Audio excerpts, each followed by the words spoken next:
So with this introduction, we'll now move on to the next session that is called clinical. This session is sponsored by Novartis Healthcare Private Limited. And in this context, I would request the chairperson, Dr. S.S. Iyengar from Manipal, Dr. Binod Bijan from Nasik, Dr. S.K. Parasar from Bhopal. Over to the chairperson to conduct the session. Over to chairperson. Thank you. Good morning, everyone. After extensive discussion on heart failure management, we move into the sub-sections of this heart failure. And the first speaker is Dr. Raman Puri. It is my great pleasure to introduce Dr. Raman, who is an interventional cardiologist at Indraprastha Apollo, Delhi. Apart from passion for intervention, he has passion for prevention, and he's done a lot of work in the field of lipidology. So he's going to talk to us on statins in heart failure. Over to Dr. Raman. Over to chairperson. Thank you. Good morning, everyone. After extensive discussion on heart failure management, we move into the sub-sections of this heart failure. And the first speaker is Dr. Raman Puri. It is my great pleasure to introduce Dr. Raman, who is an interventional cardiologist at Indraprastha Apollo, Delhi.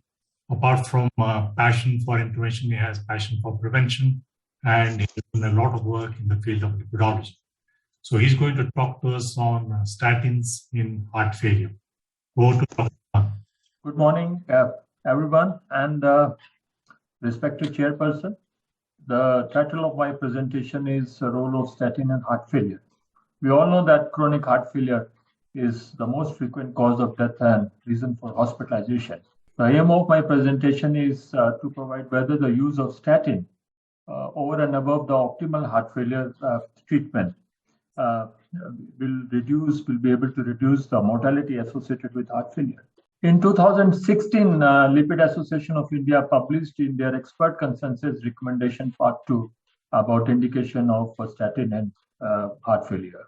Now, why should we consider statin in heart failure? Because a large percentage of patients with LV dysfunction have underlying coronary artery disease, and many of them have underlying myocardial infarction. By inhibiting HN coenzyme reductase, we reduce LDL cholesterol and triglyceride. This leads to reduction in myocardial infarction and silent ischemia, and that prevents heart failure onset in its progression. In addition to that, statin has pleiotropic effect that results into improved LV diastolic function. That is one of the reasons how it is beneficial in management of heart failure. There is a strong evidence that statin reduces myocardial infarction and then subsequently LV dysfunction. And based upon CTT trial meta-analysis, we know that for each 39 milligram of LDL cholesterol reduction, we reduce 24% incidence of non-fatal myocardial infarction. The retrospective analysis of S4 trial reported 19% reduction in new onset myocardial infarction. In another meta-analysis of unpublished data from statin randomized trial, it was found that statin was found to be, it modestly reduced the risk of non-fatal hospitalization for heart failure around 10%. And also it reduced by 8% the composite of non-fatal hospitalization or death from heart failure, but there was no benefit of death related to heart failure with this in this meta-analysis. And it was seen that benefit on first non-fatal hospitalization for heart failure was similar whether this was preceded by myocardial infarction or not. In one of the meta-analysis of 13 heart failure trial, which 130,000 patients were involved, it was found that statin use was associated with 26% relative risk reduction in mortality. And this was irrespective of the etiology, whether it's an ischemic heart failure or non-ischemic heart failure. In the recent large real-world experience of impact of statin therapy in heart failure in 15,000 plus patients with ejection fraction of 40%, using the data from Intermountain Healthcare Medical Record, it was seen that statin use was associated with 47% reduction in MACE with multivariable analysis. In addition to the benefit due to LDL cholesterol lowering and its pleiotropic effect, statin-treated patients are almost 1.5 times more likely to receive a beta blocker or an ACE inhibitor, and 5 times more likely to receive a combination of both than those who were not on statin. And of course, all these meta-analysis and observational data showed they set a stage for two large randomized controlled trials. The first trial was a corona trial of 5,000 plus chronic ischemic systolic heart failure patients who were on optimal heart failure treatment.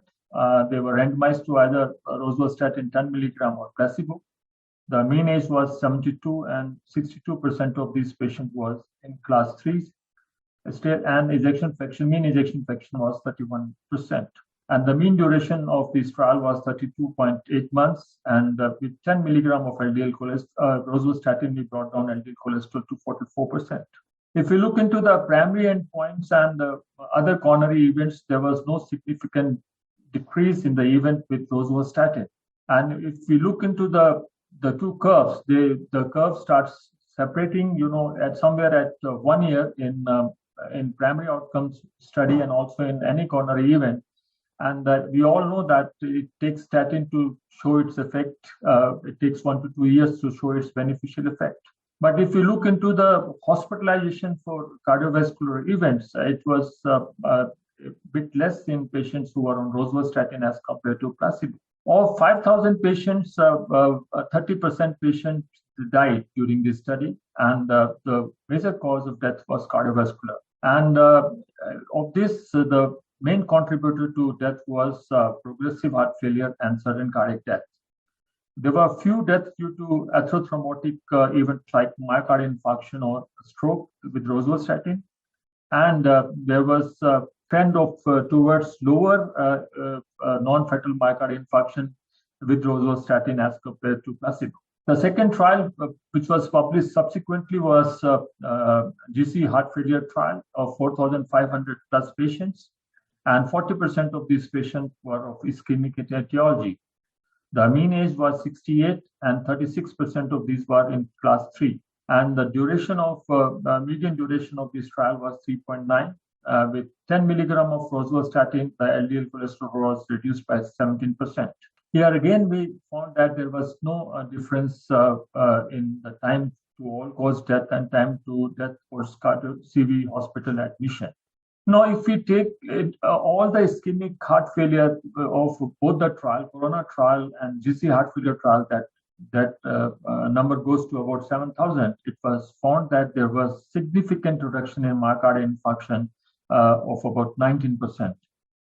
That shows that there, even in stage 3 patients of ischemic heart failure, there is some benefit if you start statin. Now, what are the possible reasons for lack of benefit in this trial was that patients were in the older age group, mean age of 68 and 73. The patients were sick.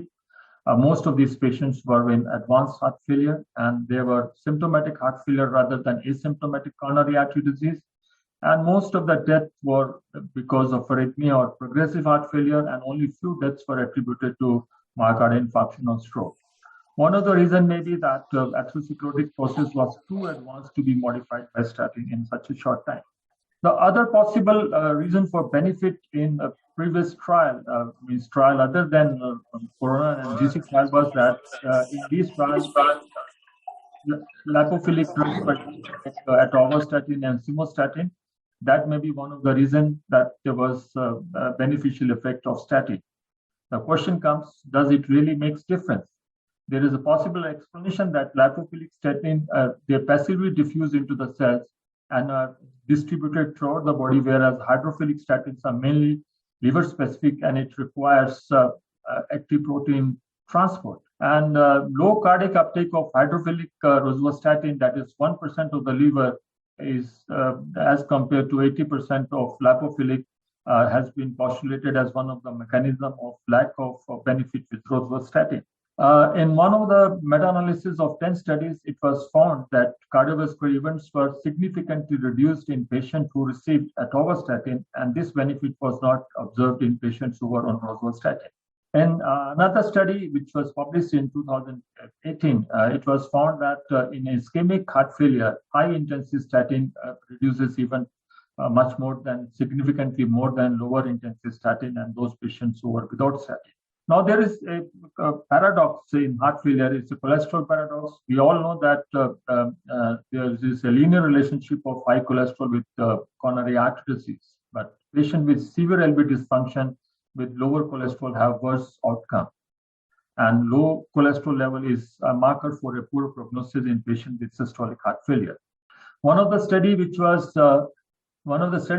published in 2002, it was found that those patients who had higher cholesterol had lower death or urgent transplant as compared to those patients who had lower cholesterol. And this was true in patients of any etiology, whether the patient was ischemic heart failure or non-ischemic heart failure. Is it a cause or a consequence?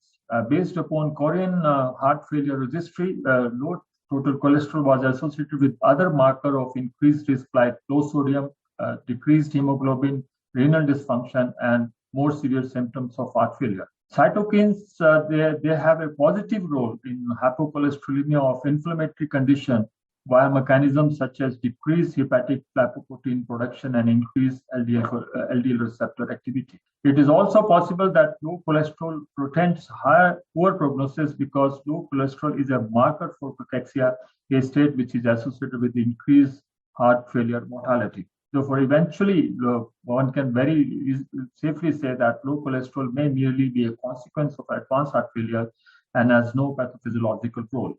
Now, if we look into the meta-analysis of effect of statin on mortality in patients with preserved ejection fraction, there was a total 11 eligible studies with 17,000 plus patients with preserved ejection fraction heart failure in this meta-analysis, and it was found that statin was associated with 40% lower risk of mortality. Now, coming to the recommendation, Lipid Association of India recommendation for treatment of statin in heart failure. If the patient is non-ischemic heart failure, statin is not indicated.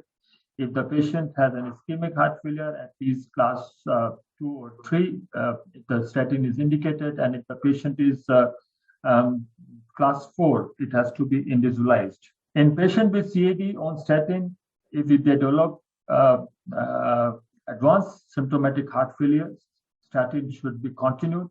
Statin is recommended for ischemic heart failure patients awaiting heart transplant. If the statin therapy is considered for advanced heart failure patient, a potent statin is to be recommended, and statin therapy is not recommended in advanced heart failure patients who have a short life expectancy of a year or 2. Whereas in patients with preserved ejection fraction, decision to start statin should be based upon other indications like ASCVD and LDL cholesterol above guidelines cutoff.